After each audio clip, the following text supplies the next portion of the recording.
What's going on, family? What is happening? Welcome, welcome, welcome. Happy Monday. Welcome to the Arrington Gavin podcast, a show where we discuss trending stories and topics from the fields of sports, politics, and pop culture. Changing the narrative is my mission. And to help do that, I bring on individuals of all walks of life here and there. Not every show, but here and there. On today's show, again, coming off a weekend, here and sometimes, guys, I will pre-record the show a day early. So even though I'm saying happy Monday, it's currently Sunday. To kind of catch you up on sports at the moment, to the information I have so far, the Kansas City Chiefs will be heading to the Super Bowl, this year's Super Bowl, in Las Vegas. They as you know, played the Baltimore Ravens in Baltimore. They end up winning the game 17-10. Honestly, the Chiefs are always going to be a dominating squad in the NFL, but Baltimore, I mean, they shot themselves in the foot on this one. Like they so many mistakes, penalties galore. They just could not compete. Every time KC's offense hit the field, they were either scoring or dominating the field in points, and they kept on driving it down in the red zone. They kept on driving it down to the red zone, and it it it, it looked like it wasn't going to be a good a good day for them. And they actually started the game with giving the ball to Baltimore. So Baltimore had the possession in the beginning of the game, didn't capitalize, didn't even score 3 points. Then you give it to KC, they end up scoring on the first drive. So when you always see games like that, especially how when it happens early, it's like, damn, this is not going to be a good game. And very rare do you see KC dominating in the playoff season away. Like I've always caught them having home games during the playoffs, but they actually played in Baltimore, and like I said, man, they dominated. So they will be attending the Super Bowl this year. So um as of right now, the Lions are playing San Francisco 49ers in San Fran. The Lions are up by a touchdown. And I'm not gonna lie, and I'm a Colts fan, but as a squad, if you ask me, hey, who are you rooting for in the Super Bowl? Who would you like to see play in the Super Bowl? I want to see Detroit make it. I really do. Detroit. I remember the year where Detroit went 0-16. Okay, 0-16. Now I was in like middle school, maybe eighth grade or ninth grade, and that was the first time ever in NFL history when a squad had a like complete losing season, not even tying a game. Like they were 0-16, and they had great athletes, they had great players, but they could not win a damn game. And so seeing them get build up and grow ever since that historic heartache in Detroit. Dan Campbell is their coach, man. He's a former Lions himself, played 4 years with them, and he lit a fire in them that has just been untouchable this season. Again, they're the underdogs. I'm rooting for the underdogs. I'm rooting for Detroit to make it to the Super Bowl. I got nothing against San Fran. My wife, she's a Panthers fan. So of course she loves McCaffrey, who used to play for the Panthers. My aunt is a diehard San Francisco 49ers fan because my mother-in-law and my aunt and my grandmother on my wife's side, my wife's grandmother, they're all from the Bay Area. So they always root for California squads. So I'm kind of in a corner right now. I'm not saying it too loud, but no, I'm rooting for Detroit. I'm rooting for Detroit. So hopefully it'll be a Detroit and KC game. But just to kind of give you my opinion on how the Super Bowl will be, whoever wins, whether if it's San Fran or whether if it's Detroit, playing Kansas City is always going to be tough. They are just a team that has been dominating the NFL for the past 5 years. I think they have mentioned like this is the fourth Super Bowl in 5 years that KC will be attending. You have an amazing coach in Andy Reid. You got an amazing quarterback in Pat Mahomes. You have an amazing tight end in Travis Kelce. I mean, defense is amazing. They are just dominating in all aspects. And then I think the number 10, his last name is Camacho. Is it Camacho? Yeah, Camacho, I believe how you pronounce his last name. he's killing it. I mean, it's just all of them are great, and they have fun doing it. Again, uh, uh, Pat Mahomes is just something special. He is a player that just makes plays, and that's what you need to do in order to succeed in the NFL. Is as long as you make plays, man, you are that's all you gotta do. That's all you have to do. Now, my father's always told me, defense wins championships, which I believe that as well. But in this case, their offense and defense was dominating. Um, Not gonna lie, I hate to always see a repeat squad come to the play in the Super Bowl. But this is different. Seeing KC go to Super Bowl. The reason why I don't want to see KC play the Super Bowl is it's kind of petty. I don't want to see Taylor Swift. Okay, I am the Taylor Swift. I have nothing. I don't hate the girl. I don't. I just. Something bugs me about Taylor Swift. I'm not a fan of the music. I'm not a fan of all the hype. Um, I literally told my wife, I'm like, I feel as though Taylor Swift is like the white community's Beyonce. like every I can't get on no Swift train, man. I can't, and it bugs me because this whole NFL season, every KC game, every Chiefs game, the camera is on her. A good portion, just as much time as it is on the field. Like as much camera time the field gets, Taylor Swift gets it, and it's so annoying. So again, I'm gonna have to see that during the Super Bowl, and I was like, oh, why? But anyways, congrats to Kansas City Chiefs. Well deserved. And to Andy Reid and the whole Chiefs organization, well deserved. So, we'll see how this Detroit Lions and 49ers game goes. I'm looking at it at the moment while we're on this pod. So, I will, we will see. But I'm rooting for Detroit. Okay, so before I continue this show, I have to thank our proud sponsor, Rugged Evolution Beard Care. Rugged is the new smooth. Uh, for more information about them, check them out on ruggedevo.com. Okay, ruggedevo.com. You can follow them on all their socials at Rugged Evo. They're an amazing men's grooming line.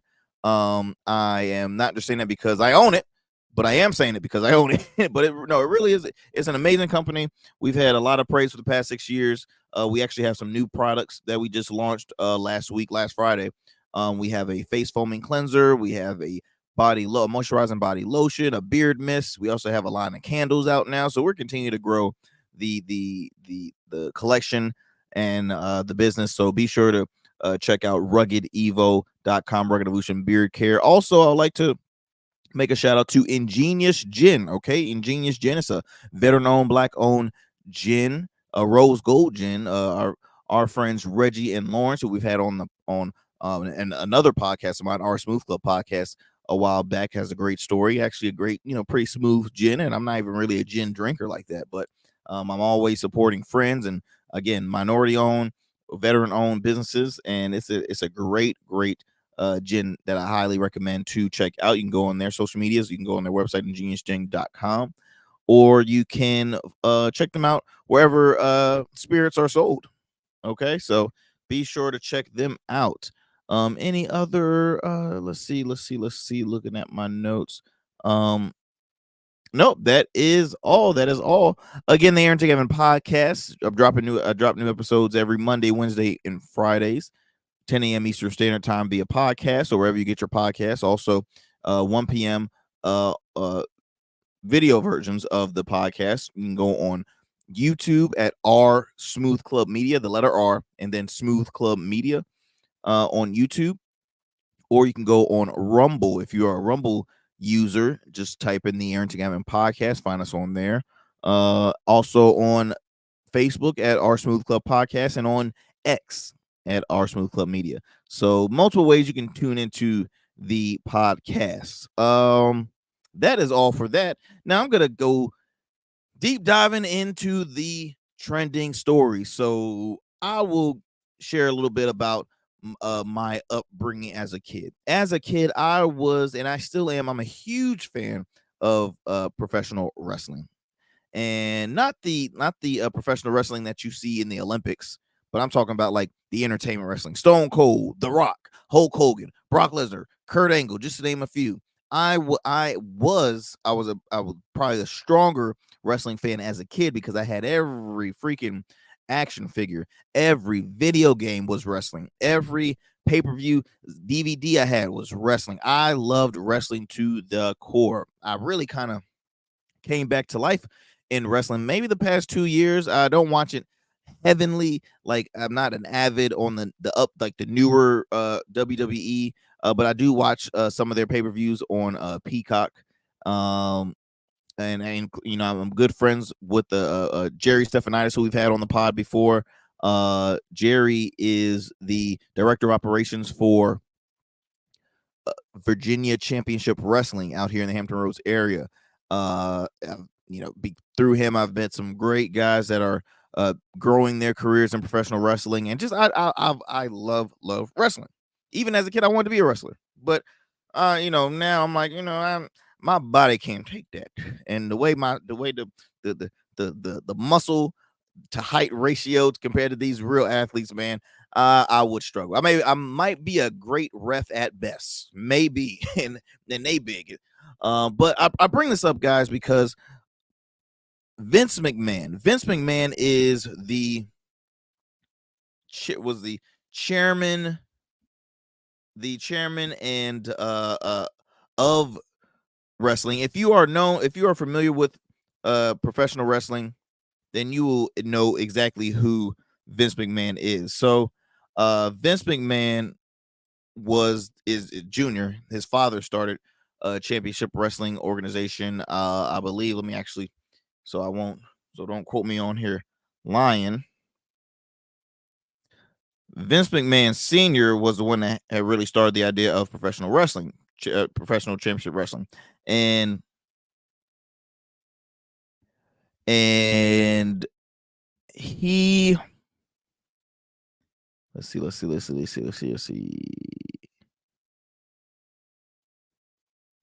He was, let's see, okay, a professional wrestling for his father. I'm giving you his father's credentials. Professional wrestling promoter, best known for running the Capital Wrestling Corporation, which was later renamed WWF Worldwide Wrestling Federation, and then WWF World Wrestling Federation during the 10 years from 1953 to 1982. And which is currently called. Yes, so that was Vince McMahon Senior. Okay, he's currently deceased. But he started that company and then passed it on to his son Vince McMahon Jr. So a lot of people that have just kind of like myself, the Attitude Era, the late 90s, early 2000s, that was the whole era for me when it came to wrestling. So Vince McMahon was that guy. He was the founder, he was the chairman, but he was always in charge. So Vince McMahon really turned entertainment wrestling into a multi-billion, probably almost $1 trillion industry. I remember where it's like if you sold out the Norfolk Scope, which is an arena out in North Virginia, maybe can hold, I don't know, maybe 9 to 10,000. Don't quote me. It could be more. I'm just guessing, but it's not a huge arena compared to like some of the other arenas in bigger cities. But if you sold out that, you were like already popular. Currently, WWE sells out football stadiums. Okay, football stadiums, no seating. They will add more seating on the ground, like on the field, and they still sell out. Right. So, and I think they did a show out in Dubai. I mean, they are so global and popular right now. They've actually signed they've merged with the UFC to start something called TKO, to continue to expand their company. They have the WWE network. They had well they I'll go into further talking about the WWE network, but they have a huge contact with Peacock, where you can watch a lot of past archive uh, pay-per-views and shows and everything that they have, like the whole what's the word I'm looking for? I said archive, but I'm trying to think of another term. But just past shows. They literally have the whole Lord have mercy. What is that word I'm trying to Mm. I hate when you have brain farts. But anyways, they're so successful. That's all I can say. So successful. So the reason why I bring up Vince McMahon, because he's in the news, but not for the right reasons, not for the good reasons, excuse me, or right reasons. He is facing yet another lawsuit, and the reason why I say another lawsuit, because last year Vince McMahon was found paying hush money to multiple women. I think about 14, uh, around $14 million, 14 or $15 million, and because of that, the board had asked, "Hey, Vince, you're gonna have to step down or something. Like we cannot have this on our we can't have this on our close to our company, right? You know, the board is like, we're trying to make money. Whenever you have any form of controversy, any form of bad scandals, makes the business look bad. If the closer it gets, hey, they might find some more stuff, or they just it might start hurting our numbers and viewership. So that happened. He stepped down. He was gone for quite a long time. Um, then fast forward to now, Vince McMahon, same thing. He's a former WWE staffer, and I won't say the female's name, but she is filing a lawsuit against WWE, the company, as well as another lawsuit to Vince McMahon. As you see here, this is reported by the New York Times. Sexual assault claims against McMahon shadowed a WWE trying to move forward. Now, as you see, there's Mr. McMahon himself. Now, Vince McMahon, again, growing up, Vince McMahon was the all-time villain, that the villain that people always love to hate. He was the guy that's known for "You're fired." That's my impersonation. "You're fired." Like I can't say it as perfect as him, but him and Donald Trump have the most known firing like ways, like the way they say fired, it's very popular. Like Donald Trump's like, "You're fired. You're fired. Get out of here. You're fired. All right. All right." But Vince McMahon is like, "Arr," like, Vince was swole too. Vince might have been juicing. I'm pretty sure he was, but that's just me. I don't know if he was or not. But Vince McMahon had this, this character, this reputation of being that bad guy. But hearing this case, you almost wonder, Vince McMahon was always, his storylines in WWE was always very misogynistic, nasty, especially when it came towards women. Like Vince McMahon always had the storyline where he had an affair with some of the young female talents on the WWE. Or I remember back in the Attitude Era, which was like the late '90s, early 2000s. He had affairs with the one of the most some of the most attractive female wrestlers, that he would be kissing, tongue kissing, all this stuff. Now, mine in real life, he is a married man to Linda McMahon, who actually, she was a politician. She's a businesswoman. She served on the Trump administration. I forgot exactly which department, but she served on his administration. And it's like, wow, like you're doing a lot. Is your wife really cool with, because even though wrestling is the the characters that they play in wrestling are not, that's not their real personalities outside of wrestling. But it's hard because you have a lot of little kids who love wrestling. They assume that stuff is real. Now the stunts and the damage that they put on their bodies, 100%. Like they travel nonstop. Um, they have to keep their bodies in shape, and the impacts, the chair shots, that stuff is real. I don't care what nobody says. If they want to debate me, debate me. But that is real stunts.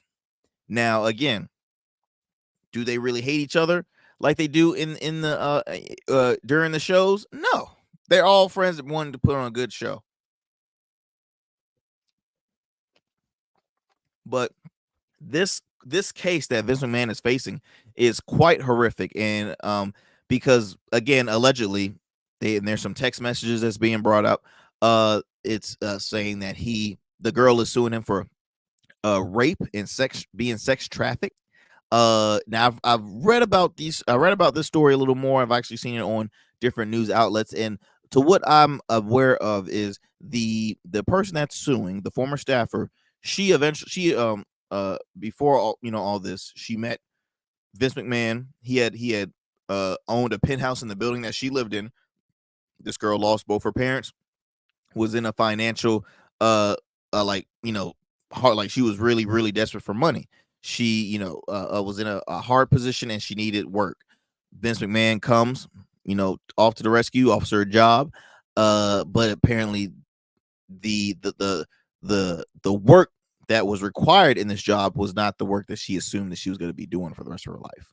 And it was not trying to get too graphic, but I mean, apparently there was some like sexual acts where he brought in like three other men and it was just one female. There's allegations that he defecated on her on her hair and still wanted her to pleasure him, and even passing her on to other male executives and staffers in the WWE and saying, hey, look, he wants this, he wants you to. I mean, it's just really really really really really bad. And I don't, again, this he just resigned like last week, so it's continued to be an ongoing investigation and court case. But of course, the representative of Mr. McMahon is obviously saying all these are false, these are lies, and different, of course, on the accusers party.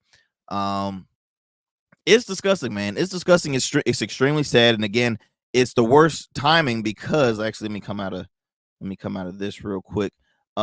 Recently, WWE had just signed a $5 billion deal with Netflix to stream Monday Night Raw. So this is actually on ringsidenews.com. Now, as you see here, it says WWE Network closing soon. It's saying the WWE Network set to shut down this year after Netflix deal. Now, the Netflix deal that they signed $5 billion to stream Monday Night Raw on Netflix, which is a huge that is massive news. Because Netflix has obviously continued to grow as one of the most successful, if not the number one streaming service in the world.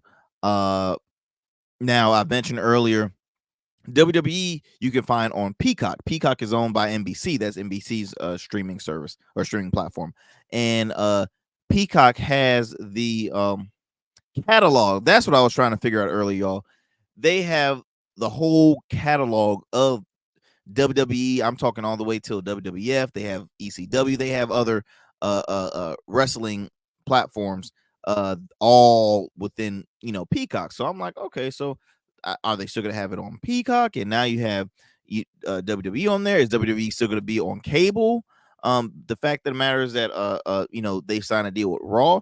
But what this is I believe Raw is not going to be on the USA Network for long because of the Netflix deal. Now they're saying starting in January of 2025, Monday Night Raw would be streaming on Netflix. The deal is, like I mentioned earlier, $5 billion for the duration of 10 years. This is, and I don't know how true and accurate this site is as far as with the WWE Network to shut down, but it doesn't surprise me because what's the point of having the WWE Network? That was I think they had the WWE Network was established way before Peacock was. So if you have all your shows on different streaming services, why still have the WWE Network? I mean, I'm not a subscriber to it, and I'm a massive wrestling fan, but I just knew, I'm like, nah, this is not gonna be a streaming service I'll be interested in. So I show all that, and then on top of that, Dwayne "The Rock" Johnson, he's been named part of the WWE board. He also owns the name The Rock now. So much great news are happening in the company, in the sphere of the WWE. But this Vince McMahon accusation is not it's not. Now the question is, will this case affect the WWE's viewerships? Would this affect their pockets as far as, keeping the company revenue going in? And I would respond by saying no, because here's the thing. Vince McMahon is one individual. Now, don't get me wrong, Vince McMahon is, I mean, he is WWE, right? Without him, WWE would not be where it's at right now. The fact of the matter is, he's not the solo owner anymore. Actually, I saw a post on social media saying that for the first time ever, um, there is no McMahon that is currently employed by the WWE. At the time, there was Vince, there was Vince's wife Linda, there was their kids, Stephanie McMahon, who's married to Triple H, Hunter Holmes Helmsley, who's I think like the CFO of the WWE, and then you also had Shane McMahon, who had a position in the WWE. So they've all went their separate ways. Now Vince McMahon is 78 years old, 78 years old, and for all of this to come now, um, it's gonna put a huge dent in his career. But you can't take away what the man did for sports entertainment. WWE is by far the number one sports entertainment. I guess number one sports entertainer. Yes. So that everybody loves wrestling. Again, you incorporate celebrities, you sell out stadiums nonstop, on a like multiple times a week. Um there's so much, stuff you can say about WWE. Now,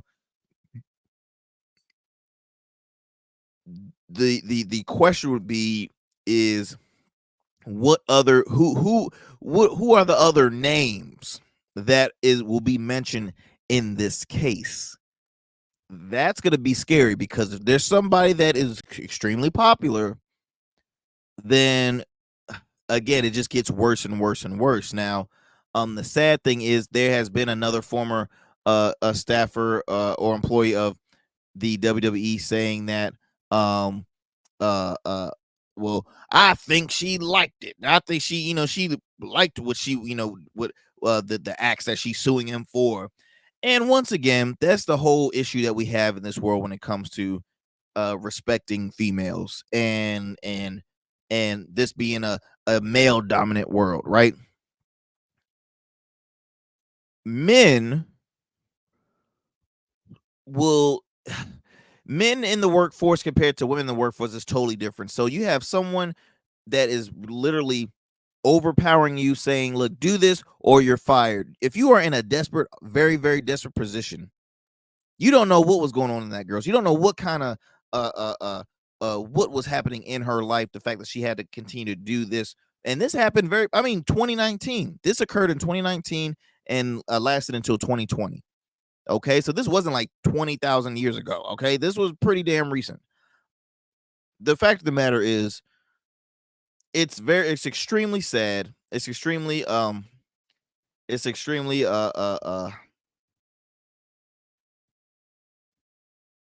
unfortunate, the fact that a young female had to endure. Again, these are allegations, but and I'm just saying this because nothing further has been spoken about in this case. It's still very, very new in the news, but it's unfortunate, the fact that we live in a world where this occurs. And um and in my opinion, in my opinion is not it doesn't look good for Vince McMahon, because last year he was found paying $14 million to multiple females to basically shut up about, the affairs and all the sexual acts that occurred in the workplace. Like guilty, in my opinion. So now when this happens and he has to resign again, it's like I mean, what? It doesn't look good for Vince. It does not. And going based on the kind of individual kind of character he played in the earlier years, not now, but in the earlier years, it's like, all right, which WWE had writers, but Vince was very involved. I always say he's the Jerry Jones of the WWE. Even though Vince had writers and he was still like, I got a saying in this. I'm always gonna have number. I might not be solo owner anymore, but hey, I still run this. So that's the kind of guy he was. Um, until otherwise, I mean, I'm gonna continue to follow up with this because this is a pretty major story that's happening on a local and local and uh uh I'm a little distracted, y'all. I'm looking at the game while I'm talking, but this is a very talked about story because majority of the world are huge wrestling fans. So um just gotta continue to tune in. Continue to tune in. But what I'm gonna do right now, y'all, I will go to a quick commercial break. But when we come back, we'll have some more crazy stories here on the Arrington Gavin podcast. All right, let me get a quick commercial in. Order your beard care products with Rugged Evolution. We're your local beard care line that supports the maintenance of your full, mature beard. Our line includes conditioning shampoos, moisturizers, balms, oils, shaving lotions, and exfoliating soaps. These products moisturize, hydrate, nourish, and have all the natural ingredients for a healthy beard. Log on to our website or download our app to place your orders. Become a man of distinction with Rugged Evolution Beard Care. And remember, Rugged is the new smooth. All right, ladies and gents, welcome back to the Arrington Gavin podcast. I have got to vent because when I tell you that we got some stupid people in this world, and I mean stupid, dumb, and I don't like talking about people like that. I really don't, and it's sad. It's just God bless God. Oh, bless their hearts, bless their hearts. I was listening to a pastor this morning, and he was saying, like, in the South, when they always say bless your soul or bless your heart, that's in a nice way of saying you idiot. Like, what I'm about to bring up, you are just not gonna you're not gonna be like, Narrative, this is not true, this is not really happening. Oh no, it is. Let me go ahead and bring it up. So let me okay, give me a second. Get this going. So there is a new trend that is occurring right now, and that trend is freckle getting freckles tattooed on your face. Let me see if I can get that going shortly, but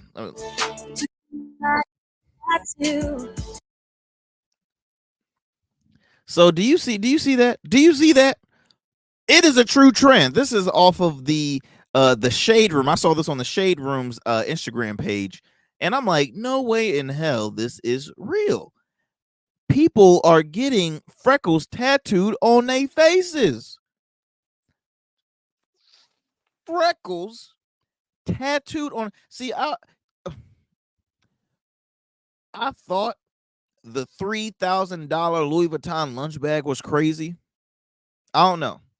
This might be straight up berserk, because it's not like, oh, 1.2. Do you see all that? And if they're not cool with eventually having freckles, then I mean, are they gonna burn it off like how they remove other tattoos? Like, what the hell, people?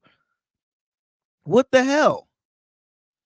I ain't gonna lie, I'm glad I don't see no black people in that thing. I'm not seeing black people in that thing. I'll be really, but sorry, white people. I'm not trying to. No, that was rude. That was mean of me.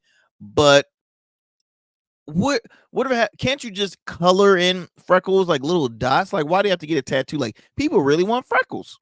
People really want freckles. I didn't even know freckles were really that popular. Like, I mean, I don't know a lot of people. I know some people with freckles, and I mean, hey, that's their thing. That's the way they were born. That's a look. But I didn't know that was like a new trend. Ooh, I want freckles so bad. I want to tattoo them. Tattoos hurt. Okay, I have a lot of tattoos. Now obviously you have certain tattoos, or like certain spots on your body where tattoos are sensitive, right? Because it's digging into your skin. Get that pin, and it can feel a little sensitive. Now I haven't had a tattoo in like maybe 3-4 years. I used to always get one every summer. And I'm still good. I mean, I'm not done getting tattoos. I need to get inspired. I really need to get inspired with what I want. I'm not just that random person that just gets random shit on my body, uh, like getting freckles on your tattoos. But this is the world we live in, y'all. That's all I gotta say. This is the world we living in. Freckles on your face. I got. Let me get up. I just get one more look. Do you see that? Okay, I'm out. I'm out. I can't with that. Uh, I freckles on your face, tattooed on your face. I'm trying to see who even started to promote this at their tattoo parlor. Like, what? I'm always wondering, like, who starts these trends? Like, was this Dennis Rodman? Did you start this?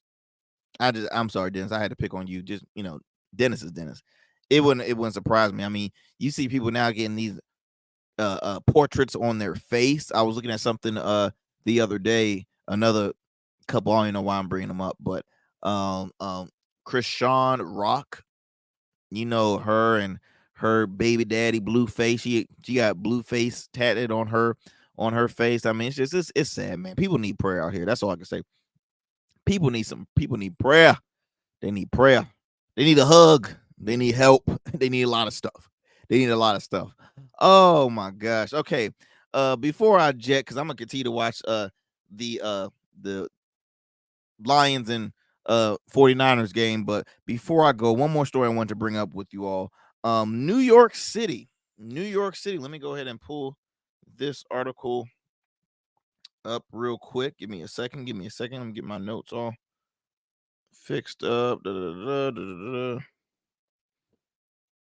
New York City is the first to designate social media as an environmental toxin. Okay, meaning that social media is causing more harm than good. It is toxic. It is a straight up it's destroying our community. Okay, destroying our community. Let me kind of scroll this up a little more if y'all can see. There we go. That is right there, Eric Adams, current mayor of New York City. So it says here, this is reported by Axios. Okay, New York City declared last Wednesday that it's the first city to issue an advisory officially designating social media as an environmental toxin. Now, the Driver News says in response to the danger social media poses to the mental health of young people, the city's Department of Health and Mental Hygiene issued an advisory identifying unrestricted access to and use of social media as a public health hazard. The department urged parents, I'm not going to read this whole thing, but the department urged parents and caregivers to delay giving children access to a smartphone or social media until at least 14. They also urged federal and state policymakers to extend on legislative proposals that protect youth from predatory practices by social media companies. Okay. Almost finished with this. Okay, I guess I continue to read the rest. The big picture. Social media companies are increasingly being blamed for historical high rates of depression, suicide. I can't even say that word. Suicidality, suicidality, and other mental health issues in youth. States and local governments, as a result, are increasingly pursuing legislation and legal actions. Let's see here. What is my take on that? My take on that. Now, what they're saying has some valid points because when it does come to, well, here's the thing. Suicide, the sad thing is when it comes to youth taking their lives, it's a result of bullying happening in their schools, online bullying, cyberbullying. That is a huge thing. Um uh, Once again, I don't think that they're making a recommendation telling people how to raise their kids. Now, I'll be honest, I can walk in a store right now and I'll see like a 2-year-old or a 3-year-old that knows how to handle an iPhone better than me. I mean, whether they're playing games or anything to keep them occupied. Um and also, let's be honest, social media is taking over the world. And what I mean by that is everything is digital. Everything is digital. Everything is a tech savvy world. You got AI, you got hell, you got people buying tickets to see uh dead musicians, a hologram version of them. Um you see it now. I remember when Instagram first started. Instagram was just another social media platform where you just post and people can stay up to date with you, just like Facebook. Now they're used as e-commerce sites. You can shop on there. Social media benefits businesses. I mean, it's so much. People get their news. Kids get their news from social media. Okay, it's funny. I'm ranting, but hey, what the hell? I was on Coast Live this past Friday, um, talking with my friends, Chandler Nunley and April Woodard, and they had a poll done that day. You know, how long could you last away from your phone in order to receive like $10,000? Right? Could you last an hour away? Could you last, a month or a year? Like, how long could you last away from your phone? And the first, it's funny because my mother, she comes with me a lot to when I have to do an appearance on Coast Live, and I turn around, my mom is right there on her phone, right?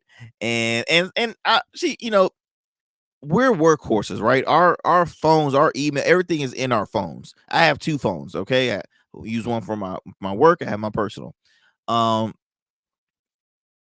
it is it's taken over. To tell people to prevent from using it is going to be difficult. And again, also, parents don't like when their local or state government starts telling them how to raise their kids. They don't even though, like, to Mayor Eric Adams and his staff, he's saying, hey, look, I'm trying to help because we have a high suicidal rate. We have this going on. We have um predators out there that are identifying themselves as young people, and they will catfish these young teenagers, and that's how people get kidnapped. Don't That stuff exists. That stuff really does exist. uh if is this going to be a successful thing that Eric Adams is doing? Maybe. He just announced it. They're the first city. New York City is the first city. And again, think of think of the location. Like, New York City is a humongous city. New York City alone is like 2 states put in a city. So I can see why, hey, look, I'm trying to make this city as safe as possible. And New York Adams is a former police chief. So he's retired law enforcement. So he that's his first foremost thing, is keep his city safe. Um I just think this is kind of like I don't know. I think this is kind of like somewhat of a wasted effort, because I'm pretty sure that citizens and residents of New York City would like other things to talk about rather than saying, hey, look, talking about social media and how toxic it is. Like, I mean, and I'm just giving you different assumptions that I'm assuming that people that live in New York City is saying, like, let's talk about the cost of living, or let's talk about the large number of immigrants entering into the city, or let's talk about the parking. Let's talk about that. But this is it's I mean, it's interesting. That's all I can say. It's pretty interesting. It's pretty interesting. Um like I've mentioned before, after reading the article, I can see them make some valid points, but again, in my opinion, not all young suicides I think is from social media. Um now people can say, because of social media we do have this issue. Like, for example, on our radio show we were talking about how uh when people have these serious cosmetic surgeries, um when people have these serious cosmetic surgeries and they get their face done there and they start looking unrecognizable. And at the time, we were saying it as like from a man's and women's perspective. Like, we were saying women do so because they assume that that's what guys are into, right? And we're like, well, let's get to the root. Why do women think that's what guys want? They say, okay, who do you see like on social media? What's the first thing that you see that is making a killing on and successful women? Like, you got the Kardashians, you got everybody like that makes money off of their figures on social media. A lot of people that have high followers are just attractive people that probably don't do anything but an influencer, right? Everybody tries to live this influencer lifestyle and thinks that's the American dream, and it's not. It's a fake narrative. And I do see that as an example of social media being toxic, because so many people choose, I don't want to work. I want to be an influencer. I don't want to do this. I want to be an influencer. I can just stay home and be and hey, it works for some people. It works for a good chunk of people. But that's not everybody. So we can wrestle back and forth with social media, but I myself, as a business owner, I see social media as a great tool for small businesses, for getting creative for myself. Hey, I have a radio show, I have a podcast. That's great content creating. I can continue to learn from off of social media. I get good ideas. I hear, I watch news, and I also can get my news from there. There's so much stuff I can get within social media. So it's a toss up kind of story. But I just thought that was quite interesting. I wanted to share with you all here on the pod. Before I end off, of course I have to always acknowledge that, hey, be sure to continue to support the Arrington Gavin podcast. For those who are currently listening and view this on YouTube or Rumble or wherever you check this show out, and you continue to support, I truly thank you. This is episode 65. Okay, episode 65. And it's still the beginning, man. It's still the beginning. I plan to have some more great guests. I plan to continue to build up the studio and get more creative with our podcast. And you never know, maybe this podcast will continue to expand into a call-in a show, or a call-in radio show. You never know what this show can take us. But again, tune into the Arrington Gavin podcast. You see scrolling on the bottom every Monday, Wednesdays, and Fridays, 10 a.m. Eastern Standard Time, via podcast, wherever you get your podcast, whether that's Odyssey, iHeart, Spotify, Apple, Stitcher, Google. It's a black owned platform called Haiti, Hayti. It's a black owned platform that only houses black content creators and shows on there, and we happen to be one of them. Our Smooth Club Media, so you can tune into the Arrington Gavin podcast, our Smooth Club podcast, as well as In Your City, my weekly radio show hosted by, of course, myself, my good friends and fam, comedian Rock Fox, Hustle Queen Miss Michelle Young. Happy belated birthday to Michelle. She just had a birthday this past Saturday. And of course, shout out to our amazing producer, Mr. Cam Godley. Cam, a part of Hybrid Production. So we continue to thank you to support the show. And until next time, hey, y'all be easy. I'm gonna keep on watching this Lions and 49ers game. But until then, I will see you guys on Wednesday with more of the Arrington Gavin podcast. I'm out.